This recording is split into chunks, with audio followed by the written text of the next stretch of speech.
প্রিয় সিলেটবাসী ভাই ও বোনেরা, আগামী দিনে মেয়র প্রার্থী আমি আবুল কালাম হাওলাদার, সামান্য একটা ক্ষুদ্র ব্যবসায়ী।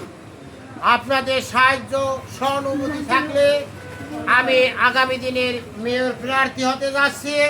আপনারা আমার জন্য দোয়া করবেন এবং আমাকে ভোট দিয়ে জয়যুক্ত করবেন। গরিব দুঃখী মেহনতি মানুষের উপকার করব এবং দিনমজুর এমনকি যারা ব্যবসা প্রতিষ্ঠানে কর্মচারী আছে এদেরকে আমি ভাতার আওতায় নিয়ে আসব এবং গ্যাস সিলিন্ডার অর্ধেক দামে দেব এবং রেশন দেব।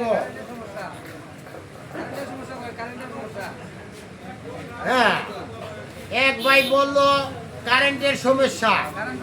আপনারা যদি আপনাদের মূল্যবান ভোট দিয়ে জয়যুক্ত করেন তা আমি আপনাদেরকে অবগত করে যাই, আমি সাগরে 1 মাইল 1.5 মাইল জাহাজ চলে।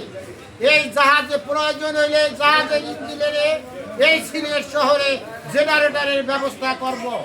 এতে দরকার হবে সরকারের সাহায্য, সরকারের সহানুভূতি থাকলে ইনশাল্লাহ আমি মেয়র হলে এই সিলেট শহরে জেনারেটর এনে কারেন্ট গেলে বসবে না এই সিলেটের মানুষ।